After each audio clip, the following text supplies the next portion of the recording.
Welcome, everyone. This is the first consciousness research demo day with CUSAC, the Center for Unification of Science and Consciousness.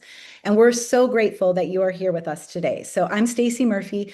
I'm the Director of Operations here at CUSAC, and I think you're going to be genuinely wowed by what you discover here. So our intention is to open the doors to more curiosity, more wonder, which is what science is all about, and for you to imagine how you may have a role in shaping what's next. Because it's not just about consciousness research today. This is about the future that we're all stepping into together. I mentioned earlier, millions of people have reported life-changing experiences that science cannot yet explain. And so as you land here at this event today, imagine a world where consciousness is better understood for a moment. What do you think changes in your everyday life if consciousness was better understood by more people? How would your life, your family, your community transform in everyday ways? And how would it change how we educate, how we work, how we relate to each other, and how we build civilization? So what you're about to see today are early signals, glimpses of what becomes possible when we take these questions seriously. So here is the agenda for today. We have designed this demo day in 3 segments. So first up, you're going to be introduced to the CUSAC Quanta to Qualia initiative, kicked off by a keynote from Tom Campbell on why consciousness research matters now. Second, you're going to hear from our partner initiatives, and we are advancing this work in powerful and practical ways together across many sectors. We believe we're better together. And then at the end, we are going to give you a chance to ask questions and connect with our team, to network with other people that are here as well. So a couple quick notes to make this experience powerful and meaningful while we're here together. While the presentations are unfolding, we invite you to stay focused on the speakers. So if something resonates with you and it sparks a question, go ahead and pop that in the chat. We'll be using that as a space for conversation related to each talk. And after each speaker presents, they'll have a moment to answer your questions in the chat box. So at the end of the event, after 2 p.m., we're going to shift and we're going to open it up to more networking. So we ask that you wait until that time to share any personal contact information if you want to network. We're going to use the event to focus on the presentations, and then at the end, you can share your personal contact information and network. All right. So our formal program ends at 2. Our team will stick around and answer questions and spend time together. Okay, to help you stay oriented throughout today, Sinead can pop this image of this agenda into the chat box so you can follow along on your own computer. All right. So real quickly, before you hear from our presenters today, who we are. So what you're about to see today, it didn't start today. It's been building for years. So CUSAC is a nonprofit advancing the science of consciousness. It was founded in 2018 by Tom Campbell, a former NASA and Department of Defense physicist, following the peer-reviewed publication of his work in the International Journal of Quantum Foundations. So today we are a registered 501c3 nonprofit based in the US, operating through a global network of collaborators. And early on, this community came together to raise over $236,000 through a successful Kickstarter campaign, which funded initial experiments exploring the simulation hypothesis. And now, under the leadership of David Chartrand, we are entering a new phase, phase 2, and we're expanding into scientific pathways toward quantum consciousness research and practical applications, which brings us to why we're here today. This is a moment of acceleration and an invitation to participate in what comes next. So with that, we're going to move into the first part of today's agenda. And our first 4 presenters will be introducing the CUSAC Quanta to Qualia initiative, the work that we're stepping into now. And to begin, it is only fitting that we hear from the person who started it all, Tom Campbell. So Thomas Campbell is a physicist, founder of CUSAC, and author of My Big Toe, the theory of everything. It is a framework that brings together physics, information theory, and consciousness. So his work explores the deeper nature of reality through quantum mechanics and offers a scientific path toward understanding consciousness in a new way that challenges many of our existing assumptions. Today, he'll be speaking on why consciousness research. And as he's sharing, post any comments in the chat box. Please join me in welcoming Tom now.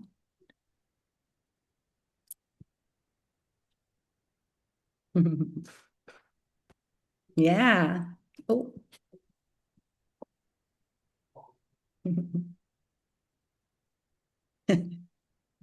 Well, thank you very much.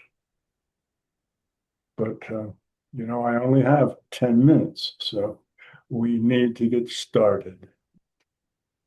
I'm Thomas Campbell. I'm a physicist, and I'm the founder of CUSAC. CUSAC is the Center for the Unification of Science and Consciousness.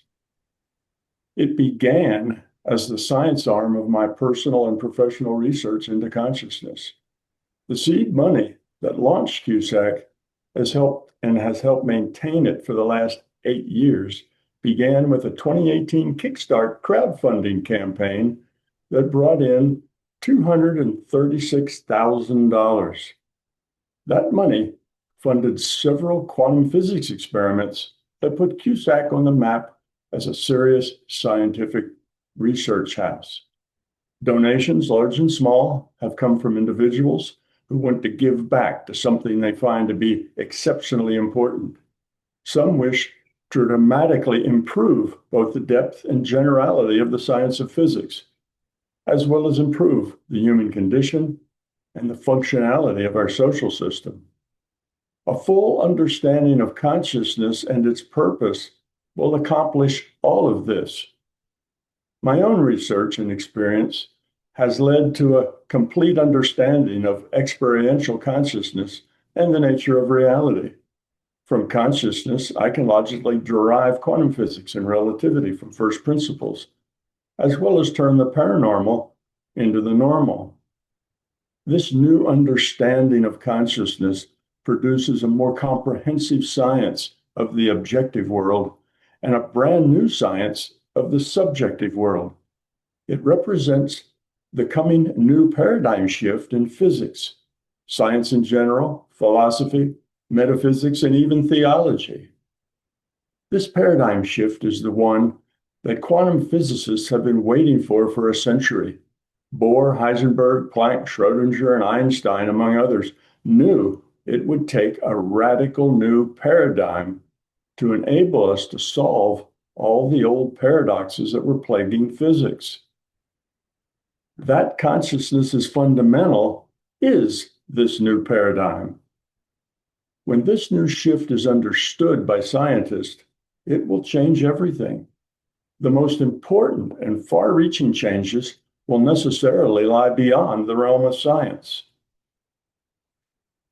In graduate school, after taking a course in transcendental meditation, I discovered that I could debug software much more effectively through paranormal means than I could by physically looking at the punch cards and printouts. This sent me on a quest that I intertwined with my career as a professional physicist. Through many thousands of hours of drug-free exploration of the nature of mind and consciousness, I mastered all the paranormal arts, and then, over the next 30 years, began researching and validating the results of my explorations with scientific rigor. Biology, an established science, is primarily based on observation, logical deduction, and experimentation. It is not fundamentally mathematical. For example, Darwin spent 5 years on the ship Beagle, observing, analyzing, and logically forming his theory of evolution. All in all, I spent 55 years inside of consciousness, like Darwin, observing, analyzing, experimenting, and logically forming a theory of consciousness that eventually became a theory of everything. everything objective and everything subjective. Progress 15 years of research later, around September 2024, I finally came to the conclusion that this understanding of consciousness was more than just a theory of everything, but rather it was the theory of everything. My science is composed of objective logic and analysis within a subjective experience. Consciousness itself is not a physical thing. Indeed, it turns out that consciousness is fundamental and that everything else is derived from consciousness. I formed CUSAC to bring scientists into this understanding from their own fields of expertise in order to bring these ideas into the mainstream. That is essential. Mainstream acceptance must come through mainstream science. That consciousness is fundamental is a scientific understanding that will dramatically affect the average individual in the street. Everyone will eventually change what they believe about the nature of reality, and this will naturally and automatically change their sense of morality and ethics. This scientific revolution will produce a social revolution, driving people away from fear, control, power, and force as the organizing principles of our society, and replace it with sharing, caring, compassion, and cooperation. This is no Pollyanna dream. I am describing to you the inevitable future. We are asking you to help this future arrive sooner rather than later, so that our children and grandchildren might benefit from the rise of a kinder and gentler world, a world created by the logical scientific consequences of consciousness being fundamental. Okay, I have just a few minutes left after that. What you see here is a collection of experience like mine and hard science that is right on the cutting edge of digging into the things that are most important to us. Consciousness is about the subjective world. Consciousness is not part of the objective world, but yet there is an objective trail that leads us to the ability of humans to be conscious. You know, the rule set. So today, you have an opportunity to help us bring this understanding of consciousness. Now, maybe it doesn't hit you as hard as it hits me, but this is not just another group of scientists trying to get to a particular point. What we are doing is going to change how the world lives, how the world thinks, what the world believes. This is beyond, I can't say that, it's just important. Well, it's beyond important. This is probably the most significant research that could be going on today on this planet. And it is going on many places. Finally, consciousness is kind of the in thing to talk about. Finally, looking at consciousness as a real thing has become something new. Before, if you were a physicist and you were looking at consciousness, oh, well, that was woo-woo, and your brother physicist would shun you. But that's not the case anymore. We are taking steps to change that. We're taking steps to make consciousness and its logical implications every day, because it affects people at the everyday level. It's the core of who and what we are. It's what's inside our heads. It's how we think. It's where all the important things for humans lie. That caring, sharing, that's justice. That's, the quality of how we interact with each other. That's what's important. And that's what we are working on here, to bring this to the mainstream. Thank you. Amazing. Thank you so much, Tom. We would not be here without you. You've kicked off this incredible journey of CUSAC, this research, and we could not be more pleased with where we're headed and all of the foundational pieces. So thank you so much. Quite welcome. Okay, and I'm gonna, oh my goodness. My heart, whose heart is burst wide open after that? My heart is open.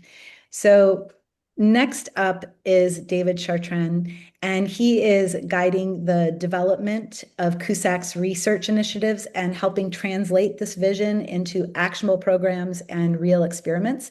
So David Chartrand is our executive director here at CUSAC. He'll be talking about Quanta to Qualia Research Initiative for a Better Future. He is a Canadian entrepreneur dedicating his life to quantum consciousness research.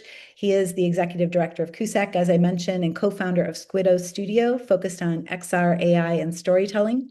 He's got a background in mathematics and physics. His work bridges technology and consciousness research, including experimental exploration of quantum systems and human perception. Welcome, David, here to the stage. Thank you so much, Stacy. Thank you, Tom. Hi, everyone. Pleasure to meet you. Thank you, Tom, for your trust. It's a pleasure to be here today. So I'll share my screen. I have a presentation. Just give me a sec. There we go. Okay. So does this work? I guess it does. Okay. Hi, everyone. So yeah, I'm David. I'm a CEO of a VR game company. This is what I do for a living. But for the past 8 years, I've been volunteering at CUSAC this is really a passion project for me. It's the most important. Like Tom was saying, it's so important for the future of mankind that I do it voluntarily. And my goal in life, honestly, would be to sell my company in a few years and be able to invest hundreds of millions of dollars in consciousness research.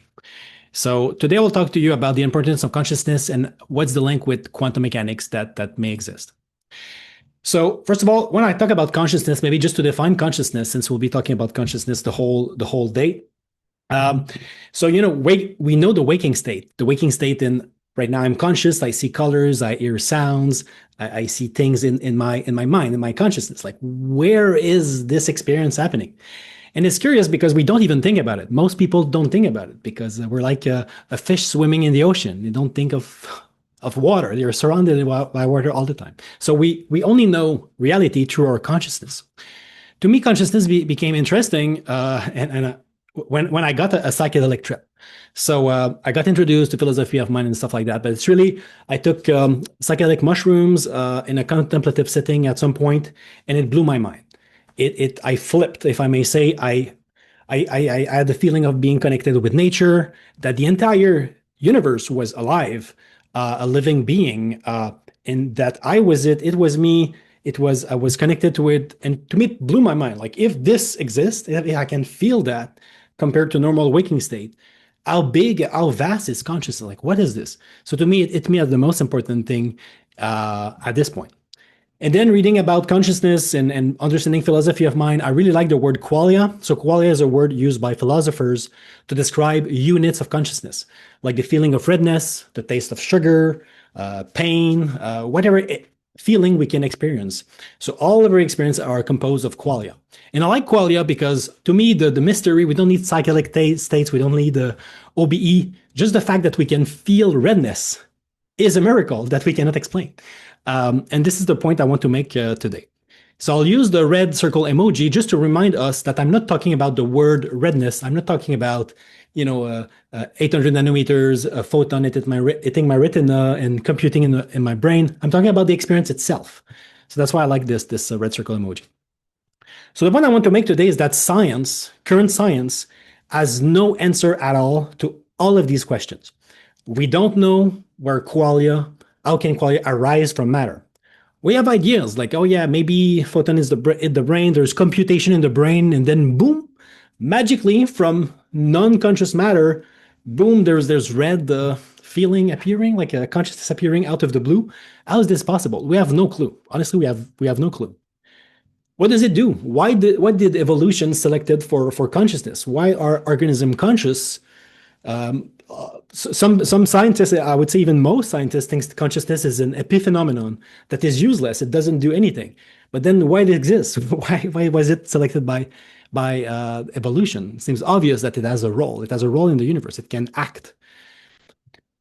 We don't know how consciousness works, so we don't know if our AI are conscious. Like, is ChatGPT conscious? What if ChatGPT tells me it can feel redness? Do we believe it or not?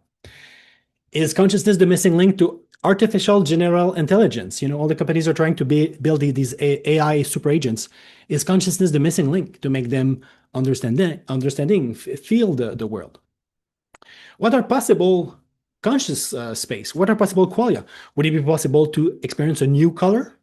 Think about it. If you would see a new color, you would call it a miracle. Like, what is it? Like, wow, it would feel miraculous. So what are the possible conscious states? On psychedelic experience, you're in other worlds, you feel new qualia, same in meditation states or spiritual awakening. So what are the possible qualia space? Also, are anomalous experience real? Near-death experiences, OBE, meditative states, telepathy, like, are these real? We have no idea. And finally, does consciousness survive death? Since we don't understand consciousness at all, maybe that consciousness survives death. Qualia are still there, and the world is made of qualia. So all of these questions right now, science has no clue. They have no say on it. And it's called the hard problem of consciousness. This is how David Chalmers, the philosopher, coined the term. Just to put this in perspective, globally, every year, there's about $20 million invested in consciousness research. That's not a lot. That's my point. It's not a lot. And that's why most research on consciousness, like Tom was saying, is still a taboo subject. They do it part-time. They do it as a volunteer, like I'm doing. And that's why we don't have a lot of progress on the topic. Just in comparison, there's $1.4 trillion invested per year in artificial intelligence. This is nearly 1 million more than in consciousness.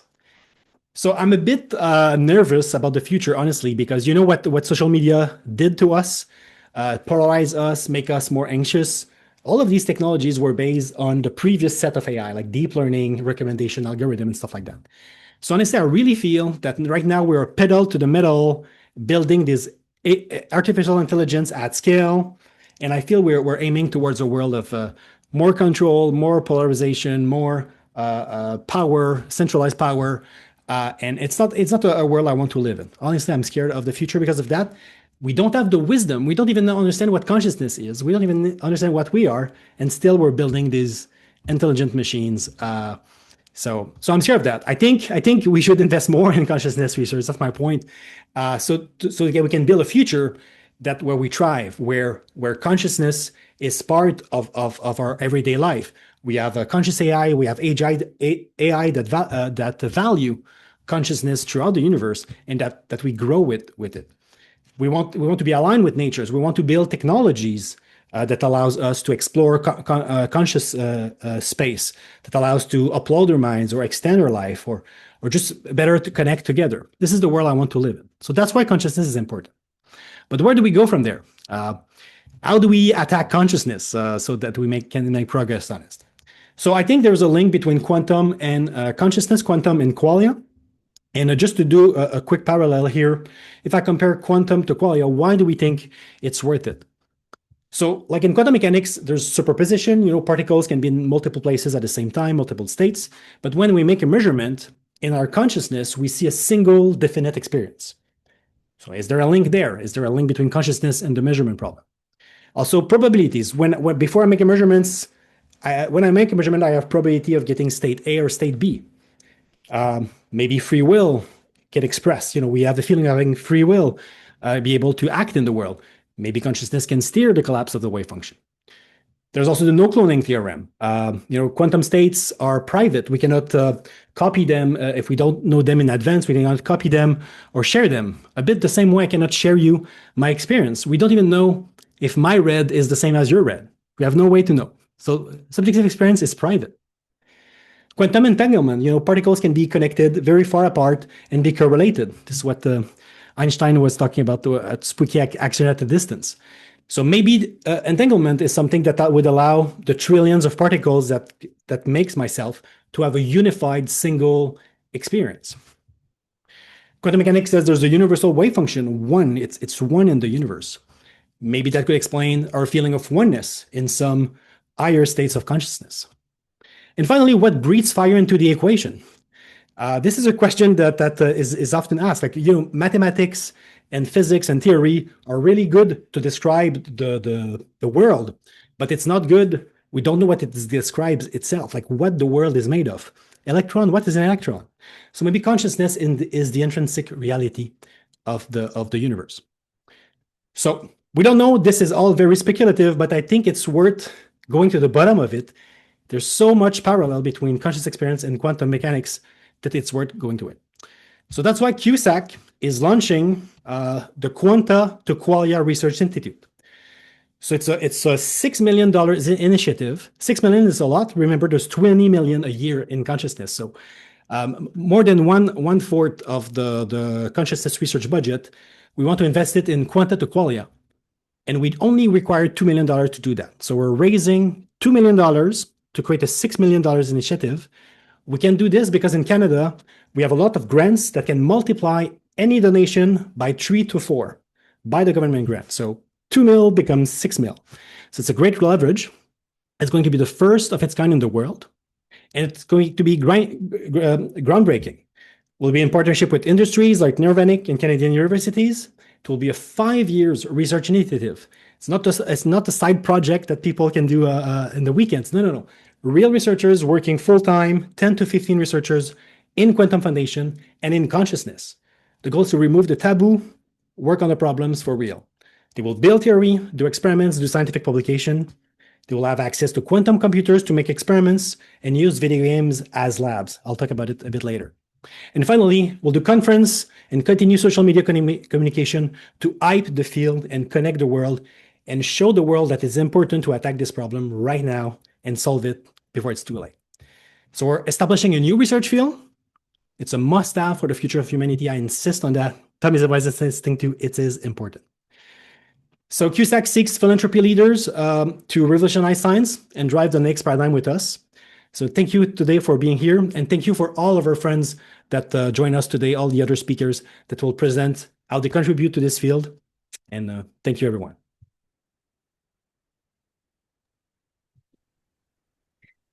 Amazing, amazing. Thank you so much, David. I'm so honored to get to work with you, David, every day. Isn't he amazing? It's really fun getting to work on this team and this initiative. So what you just shared really brings into focus that this is no longer abstract. We have a clear initiative, we have a structure, we have a path moving forward, measurable research. And what's especially exciting to me is that this work isn't happening in isolation. So it's beginning to take shape through collaborations and partner initiatives, which brings us to our next speaker. So our next speaker is Suzanne Gilder. And Suzanne is going to be speaking about Quantum AI, a toolkit for consciousness research. So Suzanne Gilder is a Canadian physicist and entrepreneur at the forefront of AI and consciousness research. She is founder and CEO of Nirvanic Consciousness Technologies and co-founded Kindred AI and Sanctuary AI, where she helped develop cognitive architecture for robotics. Her work focuses on quantum approaches to conscious machines. So I'll pass the baton here to Suzanne. You are up next. Hi, Stacey. Thanks. Can you all hear me okay? Yes. All right. I'm just going to share my screen. Let me know if you can see this. Yes. Okay, awesome. So thanks everyone for the opportunity to present today. I'm going to be talking about how we can use quantum AI, which is a really interesting kind of new field of research, to actually help with consciousness research itself. So at Nirvanic, one of the things we believe is that the brain, our human brain and the brains of animals and other organisms may use quantum computing in part of its operation. And a really easy way to think about this is to think about the difference between familiar situations that we've seen thousands of times where we appear to zone out and run on autopilot, like driving. If you've been driving for years and years, you tend to forget that you're even in a car driving. And contrast that with an unfamiliar situation where something completely novel happens, you've never seen it before. At that point, we become hyper aware and we start having to solve problems on the fly. And you could argue that at that point, we become maximally conscious of what's going on around us. So we believe that the difference between these two situations may be explained by classical computing processes going on in the brain versus quantum computing processes going on in the brain. We believe that a quantum mind may give people abilities that are currently missing from our AI systems. Examples are making optimally highly conscious choices in situations we've never seen before, learning quickly from single experiences or events, as opposed to requiring millions and millions of training data examples, which is what we need for AI today.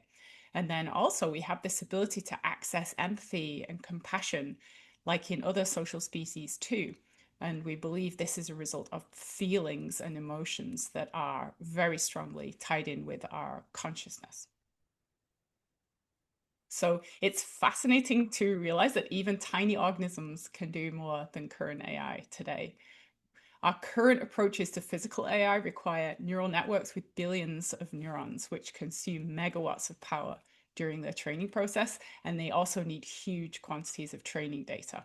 If you compare that with an insect like a honeybee, which is able to solve incredibly complex navigation problems, they communicate with each other, defend their homes, and work together socially, and they have a sesame seed-sized brain that only uses 10 milliwatts of power. It's incredible.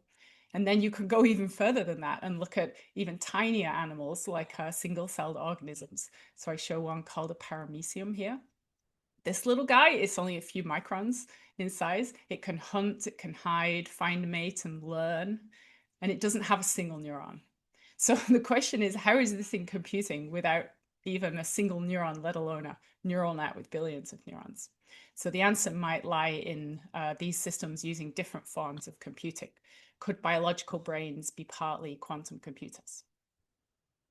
And David mentioned a little bit about this, so I won't go into it too much detail, but there are new resources and effects available that can be found in quantum computers that we don't have classically, such as entanglement, superposition, collapse, and these really weird things that get quantum physicists thinking about philosophy, like the observer effect. We don't really understand these properties yet. In a classical computer, things are computed using zeros and ones and Boolean logic.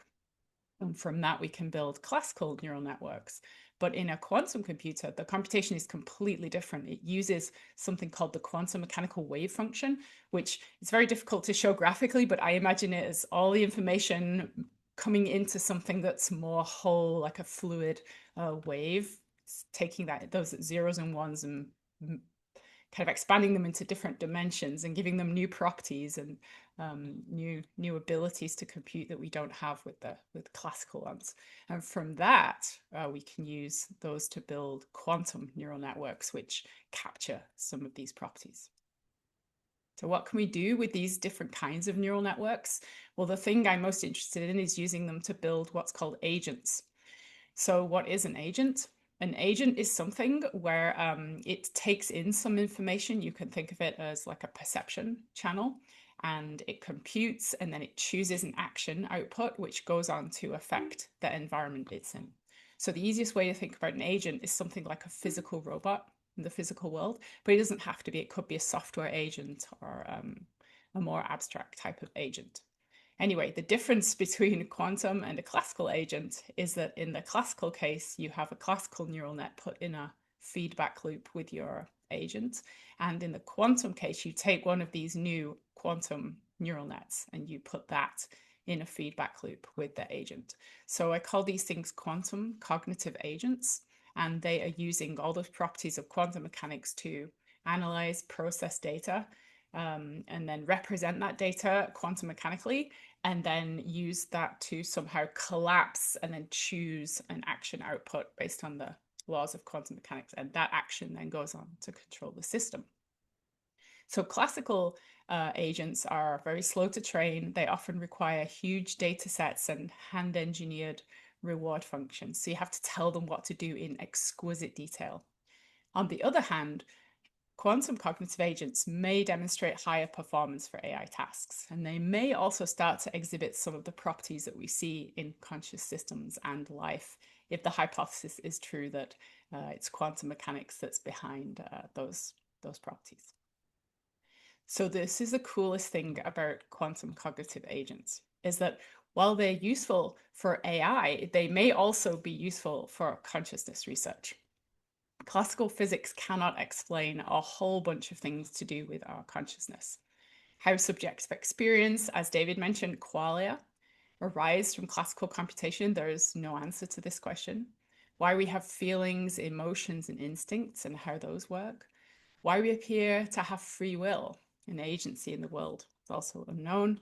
And then there are some other interesting problems in consciousness research, like why do small molecules, which are highly quantum mechanical, seem to affect consciousness so much, like anesthetics and psychedelics? They go in and they absolutely change everything about consciousness, yet they're not, electrical signals going in and changing the firing of our neural nets. They're actually chemical molecules going in and affecting something quantum mechanically. So that needs explaining too.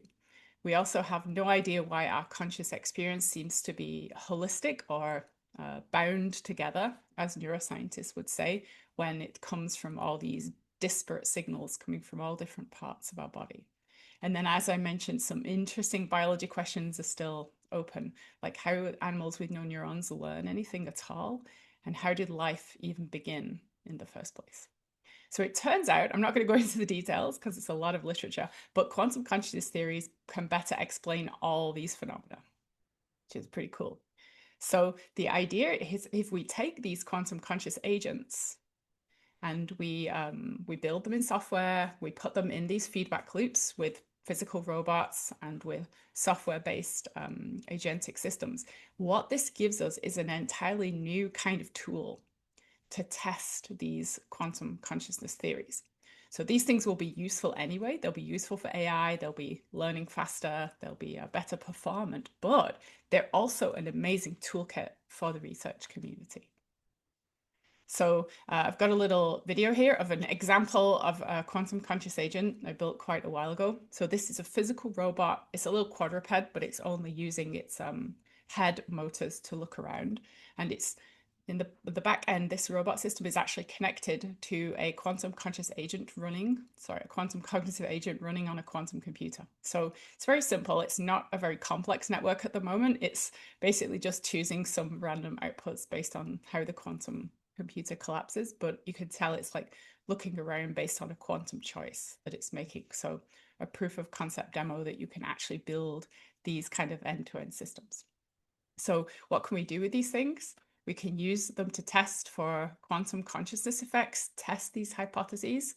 And to that end, what we'd like to do at Nirvanic is partner with quantum foundations researchers, quantum consciousness researchers, through programs like Quantum Qualia to accelerate the scientific discovery using these kind of tools. And I just put some examples of questions here, scientific questions that we may be able to answer if we have these quantum cognitive agents available. Such as, do they exhibit new properties that can't be explained by known physics? Can we run Wigner's friend style experiments on these systems?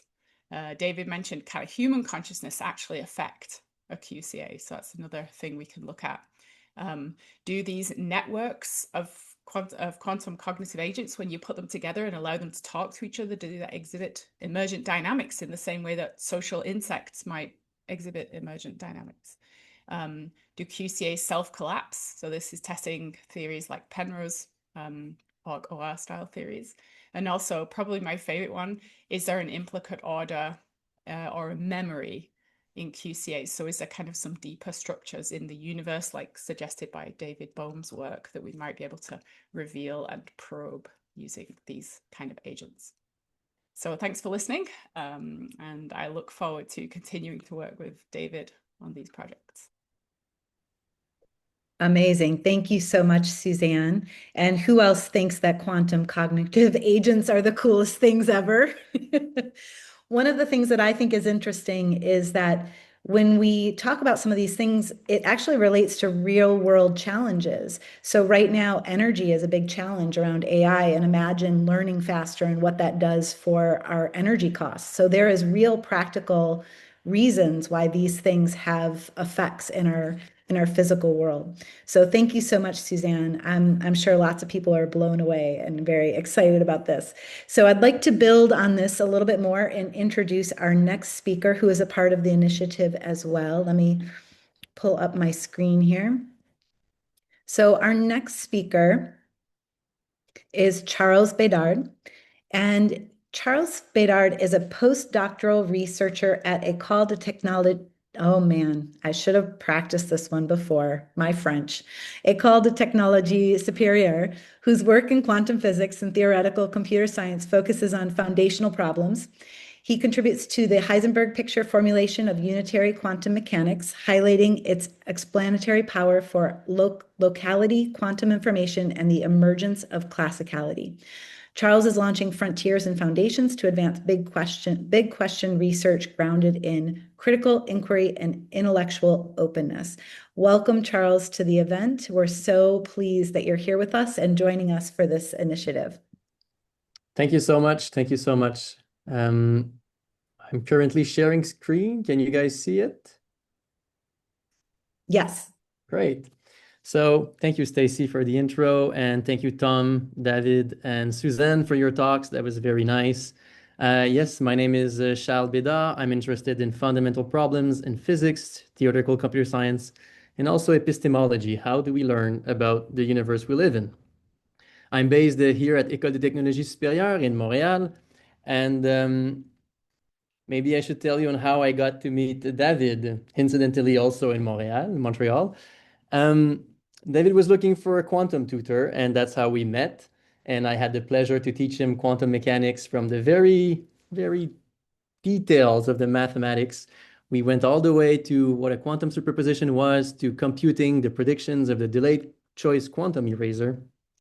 And to tell you a bit more about David, at the end, he was like, that's good. That's the theory. I figured it out. I can compute it. But now I want to carry the experiments in a laboratory. And he was the first person who could, in my opinion, could do both, do the calculations so quick, and not only do the experiment, but convince the university to do the experiment. That was his entrepreneur fiber, I should say.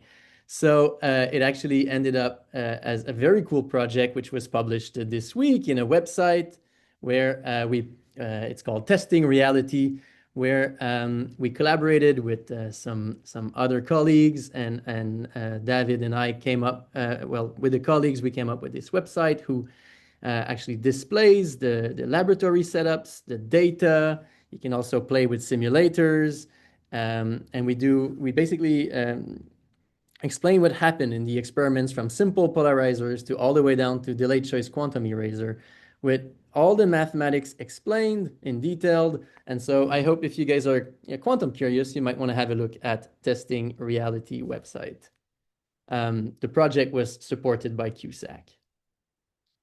Now, let me move into Quanta to Qualia, and let me maybe start with what happened last week here at École de Technologie Supérieure. We hosted the panel called From Quanta to Qualia, with leading researchers, where we discussed the foundations of quantum mechanics all the way through the hard problem of consciousness. So it involved Gilles Brassard, Jacob Diamante, Ian Durham, Lucien Hardy, and Kelvin McQueen. So pretty wide expertise from the foundations of quantum mechanics all the way to consciousness research. And it was a very meaningful moment because the day before, that means last Wednesday, Gilles Brassard was awarded, my former PhD advisor, he was awarded the Turing Award, which is the highest recognition in computer science. It is the Nobel Prize of computer science, basically. Gilles Brassard was awarded this prize alongside Charlie Bennett for their work was recognized for their essential role in establishing the foundations of quantum information science and transforming secure computation and computing. So Gilles and Charles' work was instrumental in establishing quantum cryptography and leading the basis of quantum information science. I was very fortunate to study with Gilles, and I still am to this day. Now, so what are we setting up? A research initiative from Quanta to Qualia here at École de Technologie Supérieure. Like in the spirit of the panel, the idea is to tackle fundamental problems in quantum theory as well as the hard problems of consciousness. And I could maybe speculate on the research agenda, but I've given the main themes, and the rest would only be speculations because it's an intricate property of knowledge creation that we cannot know in advance, which problems we will stumble on. And so it's probably more worthwhile for me to communicate the culture that we are thriving here. And it's a good point to pause because I sometimes, one of the criticisms I might hear from this audience when it comes to academic circles and scientists, who keep their white shirt, is that sometimes science is a little stuck up in a small circle, in a web of shallow ideas. And I hear that criticism and I share it with you. And I believe I think it's the mission for us scientists to reclaim the ability to launch audacious ideas, what I like to call bold conjectures, right? And my hero is probably Einstein, who had this idea of suggesting that maybe space and time are bundled together. And not only that, but maybe they're geometric. Maybe it's a curved space-time, and that turns out to be our best explanation of gravity, right? So I just like to appreciate the fact that bending space-time, bundling space-time and bending it is a radical idea. It's a very audacious idea. It's a bold conjecture, and that is what science should be about. And therefore, I like to view Quanta to Qualia as we like to foster a culture of conjectures, bold conjectures, wild ideas, wild guesses about what the universe is like. And now you might ask, okay, but if we allow any good, bold idea out there, what distinguishes Einstein's general relativity from, say, this idea here, like a flat Earth hypothesis, which could be a first idea that comes to mind when we wonder about what's the nature of the Earth. And this is where we realize that science is not just myth-making. It's myth-making with a tradition of criticism. We have to be willing to throw very audacious ideas out there, but in the meantime, we have to be always willing to engage with our critics. We have to be willing to take our ideas and shoot them against the wall and see how they fail, why they would break, and why maybe rival ideas outcompete them.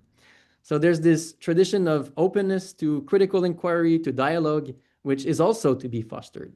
And sometimes when I explain this, people are like, oh, so it's a balance. You have to conjecture, but then also criticism. I don't see it as a balance. More of both is better.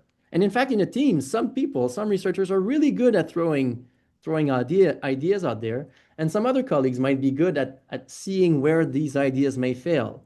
And I insist, seeing where these ideas may fail is critical because identifying the problems permit us to solve the problem. And that was the journey in general relativity. By the way, he didn't come up with this idea first shot. There was a lot of failure and successes in solving sub-problems. So some of my two heroes, Gilles and Charlie, are also good at both throwing wild ideas like blending together irreducibly quantum system with information theory, but they're extremely eager to have their ideas criticized, which is a key signature of good science, in my opinion. And I'd like to also mention that another person who is good at that is David himself. I can't wait to do brainstorming sessions on scientific problems with David, but I think every one of you who is a good entrepreneur might also realize that this willingness and openness to new ideas, as well as the critical attitude and the willingness to have our ideas discussed and criticized, is what makes us better in the end, also for, entrepreneurial perspectives. Okay, so it might also be worth doubling down on what David explained, that we have access to academic industrial partnerships, whereby if strategic partners, for example, Nirvanic, is willing to invest $1 in the project at École de Technologie Supérieure, we can apply for grants where some Canadian schemes can invest $3 to make more research, more targeted research, bigger projects, and a larger impact. So on that, I thank you very much. It was a pleasure to speak here. Thank you so much. That was phenomenal. And who else is here thinking they want to start to reclaim audacious, bold conjectures in science? Who here really resonated with that? I see a lot of people resonating with that. And you are correct. David is amazing at this with his entrepreneurial mind. I would love to bring David back. So David wears many hats. And so I'll let you take it from here. We've already introduced you. Go ahead and take it from here. Yeah, thank you. So I'll just do a quick 5 minutes. I just want to show you one of the big ideas, big experiment we're doing that we're ready to be a critique of it. So this I just want to show you the experiments we're doing with video games right now. I'll share my screen. Give me a sec. So Charles was talking about the big, bold ideas. So I just want to talk about like one of the experiments I'm currently running. You know, I have a video game company, so I like video games. I'm used to be working in games, and I'm just trying to think outside of the box. You know, I said we feel we have free will and agency. So there's a lot of people who propose over the years that maybe consciousness and quantum randomness are related. So maybe our intent can steer the collapse of the wave function, steer the collapse of quantum randomness in one direction or the other based on our intent.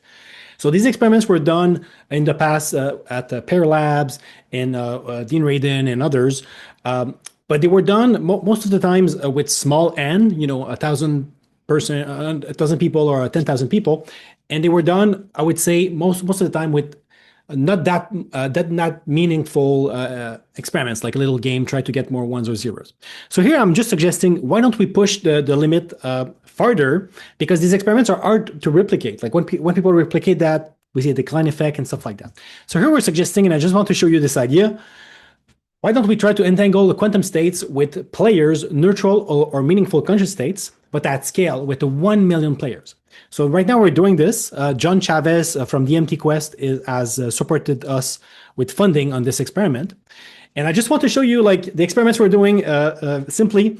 So a player plays a video game, an existing game. Okay, it's not a new game. They play an existing game that is already popular, already have 1 million players. When a player, let's say, click to open a chest, normally we generate a random number. It's a pseudo random number generator inside of the computers. It's not really true randomness. It's false randomness that is in the game, and give a gift to the player.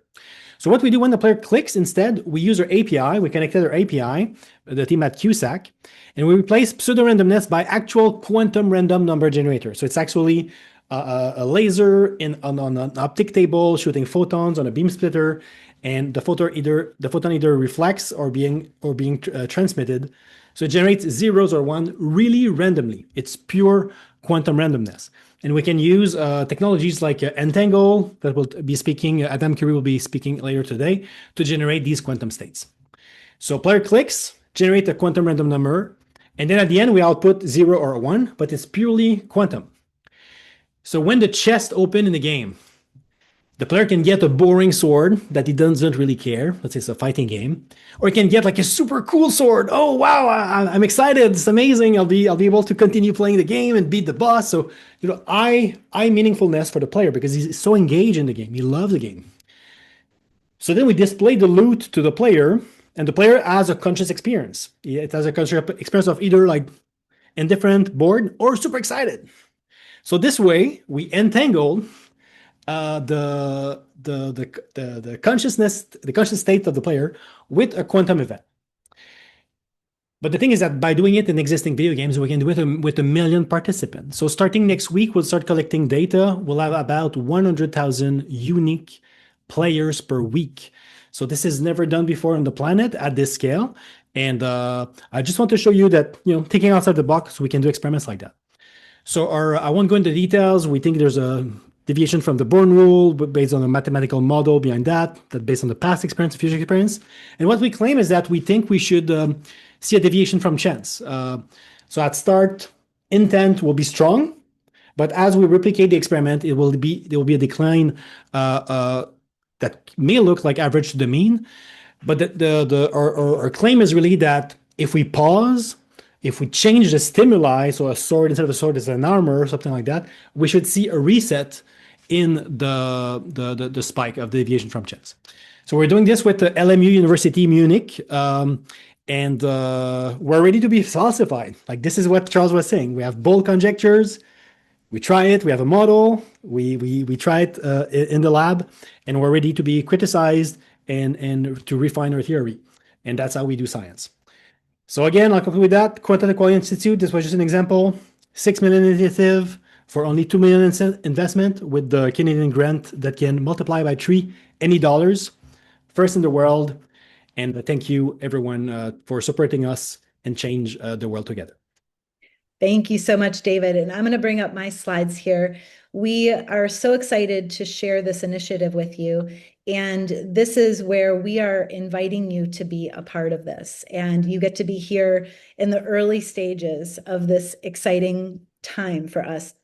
So really, this is the beginning of a new scientific frontier, and we're launching the first coordinated efforts to study consciousness through a scientific lens and bringing together researchers, frameworks, experiments in a way that has not yet been fully realized. So we're inviting a small group of philanthropic leaders to be among the first to shape and support this next phase of work. And we've been talking about this all today. The implications of this work have the potential to influence how we understand reality, science, and the human experience. So the question is, are you ready to be a part of what's next? And so we wanted to share some ways today that you can help support this initiative. So this is an invitation to participate, and all gifts are welcome here. So we thank you for considering a gift today. This really does, it really is a large initiative that we're up to here. So we have different levels here of donorship, and we just want to say that at each level, this includes opportunities for deeper connection to the team, insights, and participation in the research. And for our larger donors, we will tailor a level of involvement and recognition and legacy that's meaningful for you.